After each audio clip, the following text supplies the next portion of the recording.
अस्सलाम वालेकुम, मैं हूं रेहान तारिक और आप देख रहे हैं दस्तक। सियासी हिजान की कैफियत को तोड़ने के लिए आखिरकार हुकूमत और पीटीआई के दरमियान मुज़ाकरात का आगाज़ शुरू हो चुका है। अब सवाल यह है कि क्या हुकूमत और पीटीआई दोनों किसी एक नुक्ते पर इत्तफाक कर लेंगे। मुज़ाकरात तो शुरू हो चुके, क्या दोनों फरीकैन एक कदम पीछे हटकर मुतफ़िका तौर पर कोई ऐसा रास्ता तलाश कर लेंगे जिससे सियासी जमूद टूट सके। देखना यह है कि मुज़ाकरात का ऊंट अब किस करवट बैठता है। आज स्पीकर कौमी असम्बली अयाज सादिक की ज़ेर सदारत हुकूमत और अपोजिशन की कमेटी अरकान का पहला इन कैमरा सेशन हुआ, जिसमें हुकूमत के 7 और पीटीआई के 3 अरकान शरीक हुए। मुज़ाकरात के इस पहले दौर में दोनों मुज़ाकराती कमेटियों ने बातचीत जारी रखने पर इत्तफाक किया, जबकि मुज़ाकराती कमेटी का आइंदा इजलास 2 जनवरी को होगा। अब हुकूमत का कहना है कि वो बड़े दिल के साथ पीटीआई के मौक़िफ़ को सुनने के लिए तैयार है। राना सनाउल्लाह कहते हैं कि हम खुले दिल के साथ बैठे हैं, पीटीआई के जो मुतालिबात हैं वो बताएं, फिर उस पर बात होगी और कोई रास्ता निकले। तहरीक इंसाफ सियासी कैदियों की रिहाई के साथ साथ बानी पीटीआई की रिहाई का भी मुतालबा कर रही है। सवाल ये है कि क्या बानी पीटीआई की जेल से रिहाई समेत दीगर मुतालिबात तस्लीम कर लिए जाएंगे। बज़ाहिर ऐसा महसूस हो रहा है जैसे बानी पीटीआई पर एक तरफ दबाव बढ़ाया जा रहा है तो दूसरी जानिब किसी हद तक रिलीफ दिया जा रहा है, ताकि बानी पीटीआई मुज़ाकरात के नतीजे में होने वाले फाइनल फैसले से इनहराफ ना कर सके। जैसा कि जब हुकूमत और पीटीआई में मुज़ाकरात के लिए शहमगोइयाँ हो रही थी तो ऐन उस वक्त 9 मई के वाक़यात पर फौजी अदालतों से 25 मुल्ज़िमान को कैद की सज़ाएँ सुना दी गई और फिर हुकूमत और मुक़्तदरा की जानिब से ये इंदिया भी दिया गया कि अब 9 मई के मास्टर माइंड को कैफ़रे किरदार तक पहुँचाया जाएगा। फिर इसी तरह army chief general Syed Asim Munir ने गुज़श्ता रोज़ जनूबी वज़ीरिस्तान के इलाके वाना का दौरा किया और इस दौरान उन्होंने मानी खेज़ बयान दिया कि रियासत के खिलाफ मज़मूम सरगर्मियों, सहूलतकारी और माली मुआवनत करने वालों के खात्मे तक उनका पीछा किया जाएगा। सिर्फ यही नहीं, हुकूमती वज़रा भी 9 मई के मास्टर माइंड को अंजाम तक पहुँचाने का इंदिया देते दिखाई दिए। अब सिर्फ हुकूमत ही नहीं बल्कि 9 मई पर मुजरिमान को सज़ा होने पर तहरीक इंसाफ का रवैया भी खासा जारहाना नज़र आ रहा है। शेख वकास अकरम कहते हैं कि हमारे पास जो कानूनी ऑप्शंस होंगे वो इस्तेमाल करेंगे और जिन सिविलियंस का ट्रायल हुआ है उनको इंसाफ दिलवाएंगे। हम ये समझते हैं कि इस चीज़ को हम रोकेंगे। जो रेमेडीज़ ऑलरेडी बता चुके हैं सेक्रेटरी जनरल अपनी प्रेस कॉन्फ्रेंस में कि जो लीगल रेमेडीज़ हमारे पास मौजूद हैं, जो लीगल ऑप्शंस हमारे पास मौजूद हैं, वो हम सारे इस्तेमाल करेंगे। और न सिर्फ हम जो सिविलियंस जो हैं जिनका मिलिट्री ट्रायल हुआ है उनको इंसाफ दिलाएंगे, बल्कि हम पाकिस्तान के खिलाफ जो ये साजिश ये हुकूमत कर रही है इसकी मईशत को तबाह करने की, हम उसको भी नाकाम बनाएंगे इंशाअल्लाह ताला। सवाल यह है कि जब मुज़ाकरात का आगाज़ हो ही चुका तो क्या 9 मई की तलवार भी हटाई जा सकेगी। मुमकिन है कि हुकूमत और मुक़्तदरा 9 मई के ज़रिए दबाव बढ़ाकर तहरीक इंसाफ को ये पैगाम देना चाहते हैं कि अगर वो दरमियान का रास्ता ना निकाले तो फिर पीटीआई और बानी पीटीआई के मसाइल में 9 मई के केसेस की सूरत में इजाफा हो जाएगा। दूसरी जानिब 190 मिलियन पाउंड केस का जो आज फैसला आना था वो 6 जनवरी तक मुअख्खर कर दिया गया है, जिससे ये तासुर उभर रहा है कि कहीं पसे पर्दा भी बहुत कुछ चल रहा है और बानी पीटीआई को ये पैगाम दिया जा रहा है कि अगर वो थोड़ी देर के लिए सियासत के मंजरनामे से किनारा कश हो जाते हैं तो फिर वो बनी गाला में हाउस अरेस्ट होने के लिए तैयार हो जाते हैं और कुछ अरसे के लिए खामोश रहते हैं तो उनकी मुश्किलात मुकम्मल ख़त्म कर दी जाएंगी। अब देखा जाए तो ये मुज़ाकरात हुकूमत, मुक़्तदरा और अपोजिशन दोनों के लिए बहुत अहम है। सियासी मंजरनामे पर जो मुज़ाकरात नज़र आ रहे हैं वो बैकडोर राब्ते के मरहूने मिन्नत दिखाई दे रहे हैं। जाहिर है हुकूमत ने अगर मुज़ाकराती कमेटी बना ली है तो पसे पर्दा ग्रीन सिग्नल मिलने पर यह सारा काम हुआ होगा। यही वजह है कि फवाद चौधरी कहते हैं कि जब भी मुज़ाकरात होते हैं तो पसे पर्दा करात हो रहे हो। राना सनाउल्लाह के बकौल मुज़ाकरात का कोई गारंटर नहीं है और वो इस उम्मीद का इजहार कर रहे हैं कि मुज़ाकरात 100% कामयाब होंगे। ज़ाहिर आलमी सतह पर भी बड़ी तब्दीलियाँ रूनुमा हो रही हैं और इन तब्दीलियों का बानी पीटीआई की रिहाई से भी नाता जोड़ा जाता है। हुकूमत और मुक़्तदरा चाहती है कि इन तब्दीलियों के रूनुमा होने से पहले कोई ना कोई मामला तय हो और सबसे बढ़कर हुकूमत और पीटीआई दोनों अब तक अपने मकासद में कुछ हासिल नहीं कर पाई। इसको देखते हुए मुशाहिद हुसैन सैयद कहते हैं कि ना ही स्ट्रीट पावर हुकूमत से अपने मुतालिबात पूरे करा सकी और हुकूमत स्ट्रीट पावर को क्रश कर सकी है। इस वक्त पाकिस्तान तहरीक इंसाफ के रहनुमा शुएब शाहीन साहब ने भी ज्वाइन किया। अस्सलाम वालेकुम शुएब शाहीन साहब, बहुत बहुत शुक्रिया आपके वक्त के लिए। हुकूमत और तहरीक इंसाफ के माबैन बाज़ाब्ता मुज़ाकरात का पहला दौर आज हुआ, मुज़ाकरात शुरू हो चुके। हुकूमत की तरफ से तो फुल स्ट्रेंथ थी, पीटीआई 3 लोग सिर्फ मुज़ाकरात का हिस्सा थे। अब जब आप ये कह रहे थे कि हुकूमत संजीदा नहीं है तो पाकिस्तान तहरीक इंसाफ को तो चाहिए था वो शो ऑफ स्ट्रेंथ होता, पूरी स्ट्रेंथ के साथ मुज़ाकरात कर रहे होते। तो क्या आप तहरीक इंसाफ संजीदा नहीं है जब हुकूमत ने मुज़ाकराती कमेटी बना दी और आगाज़ हो गया मुज़ाकरात का? जी नहीं, ऐसी बात नहीं है। ज़ाहिर है हमारे लोगों की और भी मसरूफियात हैं, लेकिन बात ये थी कि आज हमारा आगाज़ हो गया है और हमारे अपना चार्टर ऑफ डिमांड जो है वो दे दिया है। आई थिंक कि अगर कुछ संजीदगी के साथ गवर्नमेंट मुज़ाकरात करना चाहेगी तो ये मुल्क के लिए भी अच्छा है और बाकी तमाम सियासी जमातों के लिए भी अच्छा है, 25 करोड़ आवाम के लिए भी अच्छा है। तो जहां तक संजीदगी का ताल्लुक है, इससे कोई फर्क नहीं पड़ता कि खा वो 4 लोग हों या 5 लोग हों या फुल स्ट्रेंथ हो। बात उस सब्सटेंस के अंदर है कि क्या मौजूदा कठपुतली हुकूमत को दलदल में फंसा दिया उन्होंने। जमहूरियत को जिस तरीके से उन्होंने शबखून मारा था 8 फरवरी के बाद 9 तारीख को, 9 की रात को, और जिस अंदाज से जीते हुए हम जैसे लोगों को हरा दिया गया और कठपुतलियों को मुसल्लत किया गया, और जिस दिन उनको ये एहसास हो गया कि वाकई उन्होंने मुल्क और आइन का हुलिया बिगाड़ दिया है, इससे बेहतर है कि जितना जल्दी इन मसाइल का हल किया जाए उतना जल्दी बेहतर है। आपने देखा हुकूमत की जानिब से शुएब साहब कहा गया वार्निंग दी है, वो रिटन डिमांड्स आपने सबमिट करा दी है जो हुकूमत तकाजा कर रही थी कि रिटन फॉर्मेट के अंदर आप ये डिमांड सबमिट करें, नंबर 1। नंबर 2 ये कि एक तरफ तो मुज़ाकरात का पहला दौर हुआ, दूसरी तरफ अभी कुछ ही देर पहले एक भारी भरकम प्रेस कॉन्फ्रेंस फिर पाकिस्तान तहरीक इंसाफ के सेक्रेटरी इत्तलात की जानिब से की गई है और उसमें फिर वही कंसर्न शो कर दिए गए हैं। तो आपको नहीं लगता कि इस तरह की press conferences, tweets, social media campaigning मुज़ाकरात को हॉल्ट करेगी, सबूताज कर सकती है? नहीं, ऐसी कोई बात नहीं है कि देखें, जब आप मुज़ाकरात करते हैं, वाकई संजीदगी के साथ मुज़ाकरात करते हैं और उसके अंदर दी जाने वाला कोई भी जो हमारा मौक़िफ़ है, अगर हम देखें ना, हम ये थोड़ा है कि हम अपनी बात ही ख़त्म कर दें। ख्वाजा आसिफ ने कल जो बातें की हैं वो क्या मुज़ाकरात को दुरुस्त सिमत में ले जाने वाली हैं? ये इसमें कोई फ़र्क नहीं पड़ता कि अगर हम अपने मौक़िफ़ से ही पीछे हट जाएंगे तो फिर तो कोई बात ना रही। तो हमारा जो मौक़िफ़ है वो खुल के आना चाहिए, और हम एक सबसे बड़ी पॉलिटिकल पार्टी हैं और पॉलिटिकल स्ट्रेंथ है, तो हमारे ज़ाहिर मेजॉरिटी जो लोग हैं हमारे साथ खड़े हैं। आज हम कौम की सही तर्जुमानी और हकीकी हम नुमाइंदे हैं, तो हमसे कौम तवक्को रखती है कि उनको हम अप्राइज़ करें और जो हमारा मौक़िफ़ है वो खुल के सामने आए।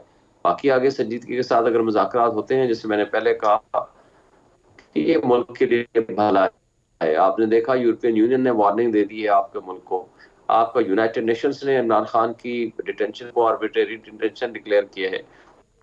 उसके अलावा पूरी दुनिया सवालिया निशान उठा रही है, तो आप तो पाकिस्तान का चेहरा, इसलिए मैं नहीं समझता कि इस मौके पे कोई इस तरह की जरा सा भी कोई गुंजाइश बाकी है कि हम पाकिस्तान के मसाइल को पाकिस्तान में बैठ के हल करने की बजाय हम अपने जो हमारा जो एक डाउनग्रेडेशन जा रही है, मुस्तकिल डिटोरिएशन की तरफ हम जा रहे हैं, ये मुल्क के लिए किसी सूरत अच्छा नहीं है। तो शुएब शाहीन साहब, ये मुज़ाकरात जो हो रहे हैं ये सिर्फ हुकूमत से ही हो रहे हैं?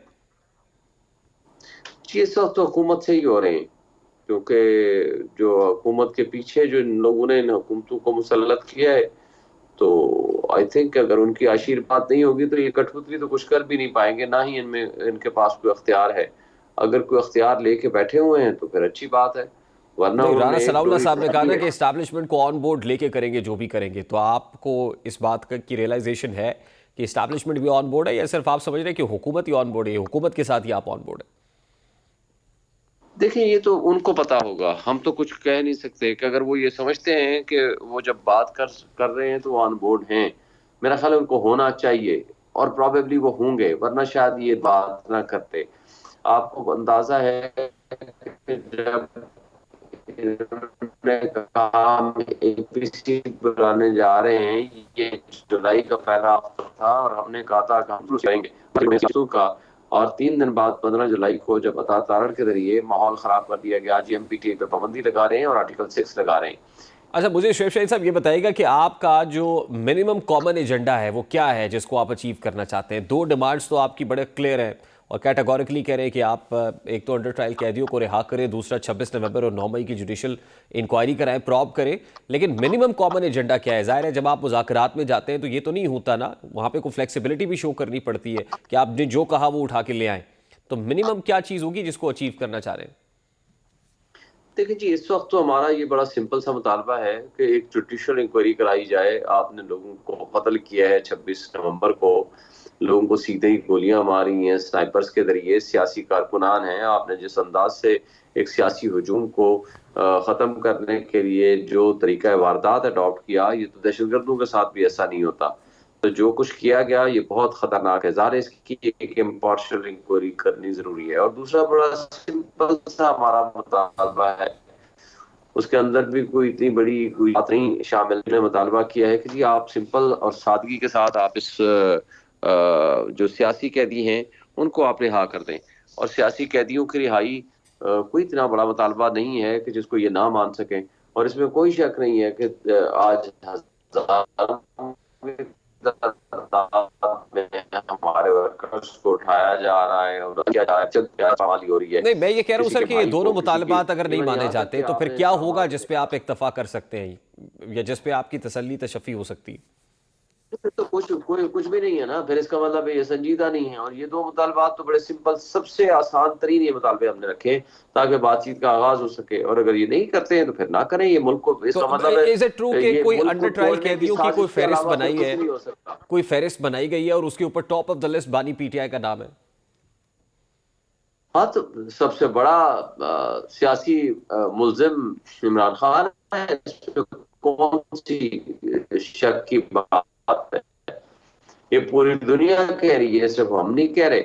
और जब ये सजा सुनाई कि 8वीं से पहले मकसद था कि कौम को मायूस कर दिया जाए ताकि वो लोग बाहर ना निकले, लेकिन उसका इम्पैक्ट ये आया कि लोग सारी दुनिया बाहर निकल आई और 8वीं को हम इलेक्शन तो जिताया। फिर शुएब शाहीन और साहब, उसके बाद डिमांड तो क्या यही है ना होता कि है, बानी वही पीटीआई को रिहा कर दिया प्रोसिक्यूटर जाए। यानी ये जो प्रोमिनेंट एजेंडा है, ये डिमांड है, वो बानी पीटीआई की रिलीज है। और दूसरा ये कि 190 मिलियन पाउंड केस का फैसला was likely to come today, लेकिन आज नहीं आया, वो भी प्रोलॉन्ग हो गया है। क्या ये दोनों चीजें लिंक्ड हैं? नहीं, मेरा नहीं ख्याल कि इस लिहाज से कोई लिंक्ड है। लेकिन मुझे तो लगता है इसमें हुकूमत की और उस जज की और पीछे से जो डोरियां लाने वाले हैं उनकी बदनीयती शामिल है, हो सकती है आज का फैसला ना आने की। तो बहरहाल खैर उस पे मौजू पे ज्यादा लंबी बात नहीं, करने की लेकिन बजाय अगर वो सिंपल फैसला बात आता है। और फैसला अगेंस्ट आता बानी पीटीआई और बुशरा बीबी के, तो वो तो, और ये आप फोर्सी भी कर रहे थे कि फैसला आपके खिलाफ आएगा, लेकिन वो नहीं आया। तो क्या ये कोई रिलीफ है पीटीआई के लिए या बानी पीटीआई के लिए? नहीं, ये कोई रिलीफ नहीं है। मैं इसको कोई रिलीफ नहीं समझता। देखिए सारे, एक बात से मैं आपको बता दूं, जिन्होंने 35 साल सजा कराई थी वो प्रोसिक्यूटर्स और वो जजेस जो सजा कराने में पेश पेश थे, जब हाई कोर्ट में जुडिशियल रिव्यू में आया वही भाग भाग के ये कह रहे थे कि नहीं जनाब जज ने गलत फैसला कर दिया। वही प्रोसिक्यूटर कह रहे हैं नहीं हमने हक के दिफा नहीं दिया, अब इस केस को वापस भेज दिया जाए, खा वो साइफर का केस हो, तोशाखाना 1 हो या कोई और मुकदमा हो, इवन इद्दत वाला केस हो। ये सारे लोग, इनको पता है कि ये पॉलिटिकल विक्टिमाइजेशन के केसेस हैं और फिर भी चलाए जा रहे हैं, सारा कुछ किए जा रहे हैं। वो सारा दुनिया को पता है, सिर्फ हमें नहीं पूरी दुनिया को पता है। और पूरी दुनिया आपका दागदार चेहरा देख रही है। आज 2024 में बैठ के हम ये कहें कि जो दुनिया आंखें और कान बंद करके बैठी हुई है और किसी को कुछ नहीं पता, ऐसा नहीं होता। हर किसी को हर चीज का पता है। जिस तरीके से ये सारी चीजें हो रही हैं वो सब कुछ देख रहे लेकिन हैं। शुएब शाहीन साहब, एक तासुर है ना कि मुज़ाकरात कंक्लूसिव होने तक ये फैसला शायद ना आए। तो इससे एक बात का आप अंदाजा लगाएं कि इसका मतलब है कि जज कंप्रोमाइज है। यानी जज अगर हमारे कहने पे या उनके कहने पे या किसी के कहने पे फैसले देता है, ये से अंदाजा हो गया। इससे आप अंदाजा लगाएं तो कोई कि ये ऐसी डिमांड तो जस्टिस होगी ना सिस्टम जो आपसे कितना भी होगी, compromise है। वो पीटीआई से भी होगी, बानी पीटीआई से भी होगी। तो आपसे क्या डिमांड की जा रही है? देखिए हमारे से तो कोई डिमांड नहीं है। हम तो इस मुल्क के हकीकी नुमाइंदे हैं। हम तो कौम के हकीकी नुमाइंदे हैं और हमें लोगों ने वोट दिया है, हमारे ऊपर ट्रस्ट किया है और हमारा वोट ना गया। हमारे लोगों को गोलियां मारी गई, हमारे लोगों को कैद की सौतें बर्दाश्त करनी पड़ी और हम लोगों से जो एक आस और उम्मीद है निजाम इंसाफ की, उसको बना दिया गया। तो ये सारा ज्यादा देर के लिए जबर के नीचे अगर रखेंगे तो ऐसा नहीं चल सकता। ये वाला निजाम चल नहीं पा सकता। तो मेरा ख्याल है कि आज भी वक्त है, इससे पहले कि ज्यादा देर हो जाए। आप 1970 और 71 की वो तारीख दोहरा रहे हैं जिसके जरिए हमारा मुल्क दो रख्त हुआ था। और आज देखें जीएसपी प्लस अगर आपका कल ये फैसिलिटी निकल जाती है आपके हाथ से, फाइनेंशियल बर्डन और तो अलग बात है। कल आपके लिए कोई भी मुल्क आपके लिए कोई राह हमवार करने के लिए नहीं बैठा ठीक, होगा। अच्छा शुएब शाहीन साहब, लास्टली डिक्लेरेशन हो जाए कि आप human rights lastly Shoaib Shaheen साहब, क्या बानी पीटीआई की अडयाला जेल से बनीगाला मुंतकली तक के भी मामला सुलझ सकते हैं? यानी अगर वहां से वहां शिफ्टिंग हो जाए तो आपको लगता है ये झाग बैठ जाएगी, मामला बेहतर हो जाएंगे?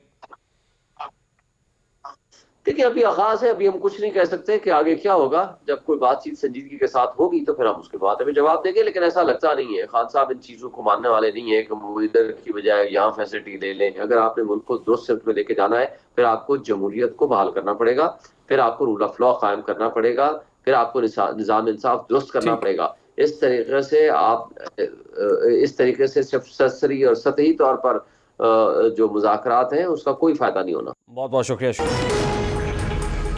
जहाँ तहरीक इंसाफ हुकूमत के साथ मुज़ाकरात में मसरूफ़ है, वहीं पीटीआई के लिए हर गुजरते दिन के साथ घेरा तंग भी होता चला जा रहा है। वो पावर टॉक्स टू पावर का कुलिया है जिसमें ताकत का इस्तेमाल हो रहा है, ताकत बढ़ रही है। सिविलियंस के मिलिट्री कोर्ट ट्रायल का फैसला जो सुप्रीम कोर्ट ऑफ पाकिस्तान की जानिब से सुनाया गया और 85 लोगों के लिए सुनाया गया, उसमें से 25 को सज़ा हो चुकी है। अब इस सज़ा को लेके लीगल फ्रेटर्निटी डिवाइडेड है, उनके लिए लीगल रेमेडी क्या है, इस सारे मामले पर बात करेंगे। इस वक्त साबिक chairman executive committee Pakistan bar council और सीनियर कानूनदान हसन रजा पाशा साहब ने भी ज्वाइन किया। अस्सलाम वालेकुम पाशा साहब, बहुत बहुत शुक्रिया आपके वक्त के लिए। पाशा साहब, सबसे पहले तो कहिएगा कि बार के कुछ 10 साबिक सदूर ने इस फैसले की मजम्मत की, क्या आप भी इसको कंडेम करते हैं, सिविलियंस के मिलिट्री कोर्ट में ट्रायल के फैसले को? जी बिल्कुल खान साहब, बात ये है कि पाकिस्तान बार कौंसिल और सुप्रीम कोर्ट बार एसोसिएशन और मुल्क की तमाम बार एसोसिएशन का डे 1 से ये स्टैंस है कि सिविलियंस का ट्रायल मिलिट्री कोर्ट्स में नहीं होना चाहिए। और इस बात पे हम भी इस कायम है इस बात पे। और कोई चेंज कैसे आ सकती है जब हम ये समझते हैं कि सिविलियंस का ट्रायल जो सिविलियन कोर्ट्स हैं, स्पेशल कोर्ट्स हैं, एटीए कोर्ट्स हैं, वहां पे हो सकता है, तो मिलिट्री कोर्ट्स में नहीं होना चाहिए। बट पाशा साहब, सुप्रीम कोर्ट ऑफ पाकिस्तान के हुक्म की रोशनी में ये सजाएं सुनाई गई हैं सिविलियंस को, जो हाल ही में 25 सिविलियंस को, सुप्रीम कोर्ट ने 85 का फैसला किया, 25 को सजा हो चुकी है। What is the remedy now? देखिए, रेमेडी तो उनके पास है और वो ये है कि वो अपील कर सकते हैं चीफ ऑफ आर्मी स्टाफ और उसके बाद हाई कोर्ट और सुप्रीम कोर्ट तक वो जा सकते हैं और उसमें उनको अपने चॉइस का वकील करने का हक हासिल है। पहले भी ये था। असल मसला ये है कि हुकूमत वक्त जो भी होती है वो उनके जो पैरामीटर्स हैं हुकूमत में आने के बाद तब्दील हो जाते हैं। आपको याद होगा कि 3.5 साल की पीटीआई की हुकूमत में भी 26 ट्रायल हुए, 26 केसेस में मुल्ज़मान को सजाएं हुई मिलिट्री कोर्ट से। तो उस वक्त वो कहते थे ये ठीक है। लेकिन बात ये है कि इस मैटर को वंस फॉर ऑल सेटल होना चाहिए। हुकूमतें रहती हैं, 2/3 मेजॉरिटी भी होती है, लेकिन आर्मी एक्ट में वो अमेंडमेंट लेकर नहीं आते। लेकिन एक चीज आप जरूर इस चीज को मद्देनजर रखें कि 21वीं तरमीम जब हुई तो उसमें 1 साल के लिए सनसेट क्लास डाली गई कि सिविलियंस का ट्रायल मिलिट्री कोर्ट्स में हो सकता है और फिर 1 साल की मजीद एक्सटेंशन दी गई। तो उसका मतलब ये है कि आइन में या कानून में कोई गुंजाइश नहीं थी सिविलियंस का ट्रायल मिलिट्री कोर्ट में होने के लिए, तभी आइन में अमेंडमेंट करना पड़ी। तो अभी आइन में अमेंडमेंट किए बगैर ये अगर सजाएं हुई हैं या ये ट्रायल हुए हैं तो उस पर सोचना पड़ेगा कि क्या है। मैं समझता हूँ कि एक बड़ी थिन लाइन है कि जितने भी मुल्ज़मान को सजाएं हुई हैं, जो इन पे इल्ज़ाम हमने पढ़े हैं सोशल मीडिया पे भी, वो ये है कि उनको किसी को जीएचक्यू पे हमले की पादाश में सजा हुई, किसी को फैसलाबाद में आईएसआई के दफ्तर पे हमले की सजा हुई, किसी को लाहौर में और एक ही दिन यानी 9 मई को पूरे पाकिस्तान में तकरीबन 250 मिलिट्री इंस्टॉलेशंस वाली जगहों पे वो पॉलिटिकल वर्कर्स इकट्ठे हुए और वहां तोड़फोड़ की, गिराओ जलाओ हुआ। अगर वो वहां ना जाते तो एहतजाज वही करते जहां पे वो पहले करते चले हैं, तो शायद ये नौबत ना आती। तो मिलिट्री कोर्ट्स में ट्रायल का जो जवाब इस हवाले से पेश किया जा रहा है वो ये है कि चूंकि जो उन दहशत गर्दों को जिनको आइन में अमेंडमेंट करने के बाद जिनके केसेस का ट्रायल हुआ, वो सिविलियंस को उन्होंने मारा था, सिविलियंस को शहीद किया था, एपीएस के मुल्ज़मान थे, तो इसलिए वो किया गया। लेकिन यहाँ पे डायरेक्टली मिलिट्री इंस्टॉलेशंस जो है वो निशाना बनी, उनका नुकसान हुआ, उनको तोड़फोड़ की, जलाओ किया गया उनका और तो पाशा साहब, देखिए मिलिट्री इंस्टॉलेशंस के ऊपर अटैक, ये जवाब काफी नहीं है मिलिट्री कोर्ट में ट्रायल के लिए। देखिए दूसरी तरफ से तो मौक़िफ़ बड़ा सीधा साधा है कि मिलिट्री इंस्टॉलेशन, और जाहिर है ये कॉन्स्टिट्यूशनल प्रोविजन है, मिलिट्री कोर्ट में ट्रायल हो सकता है कि अगर आपने मिलिट्री इंस्टॉलेशंस को निशाना बनाया हुआ हो।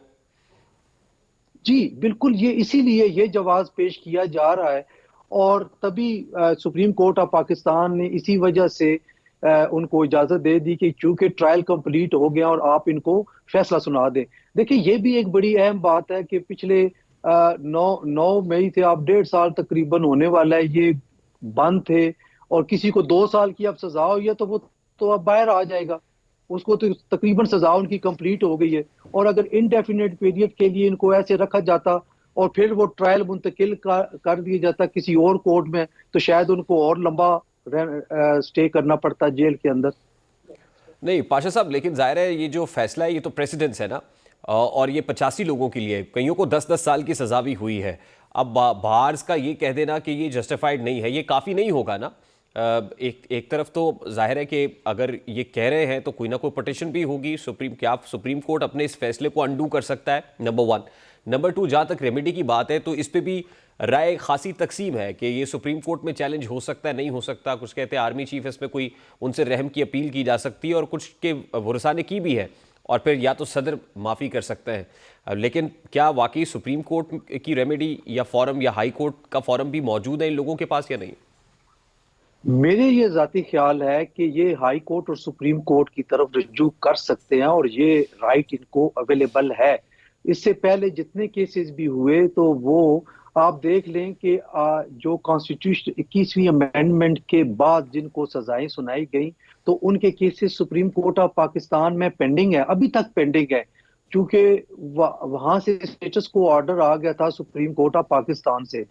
तो मैं समझता हूं कि ये उसी एनालॉजी पे अगर आप लेते हैं तो फिर सुपीरियर जुडिशरी के पास जाने का इनको हक हासिल है। ये हक वैसे खत्म भी नहीं होना चाहिए, क्योंकि मैं ये समझता हूं कि जब आर्मी कोर्ट्स में जो ट्रायल होता है वो इतना सीक्रेट रखा जाता है कि उसकी जो प्रोसीडिंग्स हैं वो मुहैया नहीं की जाती, और बारहा तकाजा करने के बावजूद हाई कोर्ट का बारहा ऑर्डर जारी, डायरेक्शन जारी करने के बावजूद वो प्रोसीडिंग जो है वो नहीं दी जाती, और वो कहते हैं जी कि हमने इनको अपने एक ऑफिसर वो डिफेंस लॉयर के तौर पे इनको दिया था।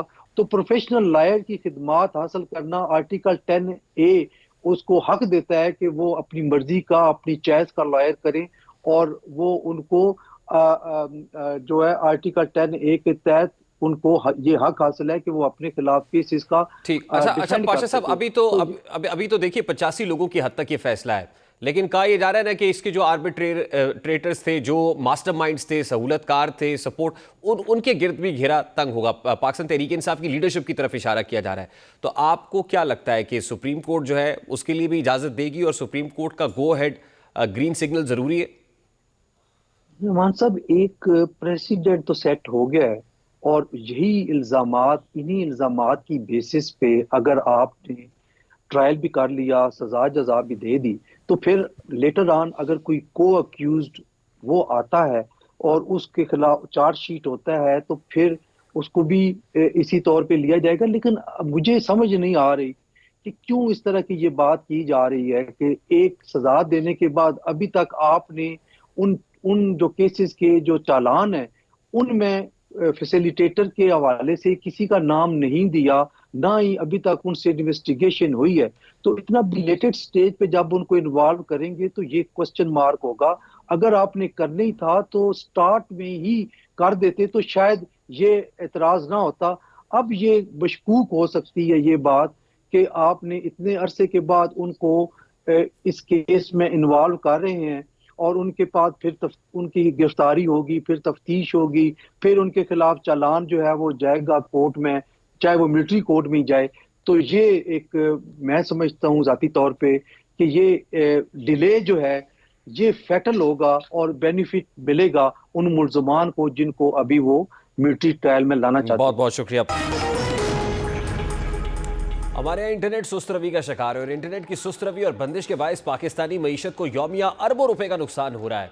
IT एक्सपर्ट्स के मुताबिक दीगर शोबों के अलावा सिर्फ पाकिस्तान का टेलीकॉम सेक्टर का मुनाफा 3 अरब रुपए यौमिया है, लेकिन इंटरनेट सुस्त रवि की वजह से ये शोबा शदीद मुतासर हो रहा है। इंटरनेट स्लो होने से मईशत और जीडीपी पर मनफी असरात मरतब हो रहे हैं। अब इंटरनेट की सुस्त रवि एक संगीन मसला बनता चला जा रहा है और जब हुकूमत से इंटरनेट की सुस्त रवि पर सवाल पूछा जाता है तो मुख्तलिफ हीले बहानों से काम लेती दिखाई देती है। ये बात दुरुस्त है कि इंटरनेट पर मौजूद दीगर सोशल मीडिया साइट्स पर चेक एंड बैलेंस रखने की ज़रूरत है, लेकिन इसकी आड़ में इंटरनेट को सुस्त कर देना, स्लो डाउन कर देना, ये समझ से बालातर है। और अब तो हुकूमत इंटरनेट की सुस्त रवि पर बेतुके किस्म के जवाब तराशती हुई नजर आ रही है। जैसा कि पाकिस्तान में इंटरनेट के मसाइल और ख़ास तौर पर सुस्त रवि के मसाइल को दूर करने के लिए एक पार्लिमानी ओहदेदार ने मशवरा दिया कि लोगों को इंटरनेट का कम इस्तेमाल करना चाहिए और सिर्फ अहम मामलात के लिए इसका इस्तेमाल होना चाहिए। पार्लिमानी सेक्रेटरी सैयद साजिद मेहदी हाल ही में कौमी असम्बली में इंटरनेट की सुस्त व्हाट्सएप पर मीडिया डाउनलोड करने में दुश्वारी और मुल्क भर में वक्फे से इंटरनेट की तातुली पर कौमी असम्बली में अरकान पार्लिमान के सवालों जवाब देने के वजह से सुर्खियों में रहे और एक बार उन्होंने इंटरनेट की सुस्त रवि पर बगैर दलील के बयान तो झाड़ दिया है। वो कहते हैं कि एक मसरूफ सड़कों की तरह हमारे इंटरनेट पर भी बहुत ज़्यादा प्रेशर है, बहुत दबाव है। अगर रुकावटें ज़्यादा हो तो गाड़ी आहिस्ता चलती है और अगर 5 लोगों की बनाई गई सड़क को 10 लोग इस्तेमाल करेंगे तो ऐसे में सब कुछ सुस्त हो जाता है। उनकी ये मंतक क्या है, समझ से बालातर है, लेकिन आपके सामने रखता है।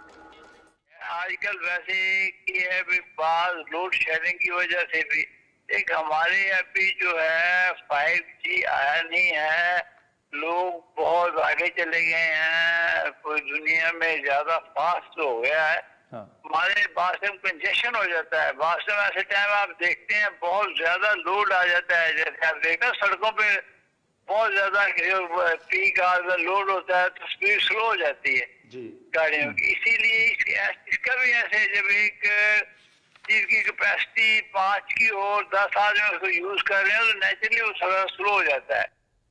अब इंटरनेट को सड़क से जोड़कर ये दलील देना कि अगर इंटरनेट पर ज़्यादा बोझ डाला जाएगा तो वो सुस्त हो जाएगा, समझ से बिल्कुल बालातर है। अगर किसी वजह से इंटरनेट की रफ्तार स्लो है तो हुकूमत को इसका ठोस जवाब देकर आवाम को और सारिफीन को मुतमईन करना चाहिए। लेकिन अब तक हुकूमती नुमाइंदों के इंटरनेट के बयानात एक दूसरे से मुताबिकत ही नहीं रखते, जिससे ये सवाल जन्म ले रहा है कि आखिर कुछ तो है जिसकी पर्दादारी है। अभी आज ही कुछ देर पहले chairman Peoples Party Bilawal Bhutto Zardari ने एक तकरीब से गुफ्तगू की और वहाँ पर डिजिटल राइट्स की बात की है।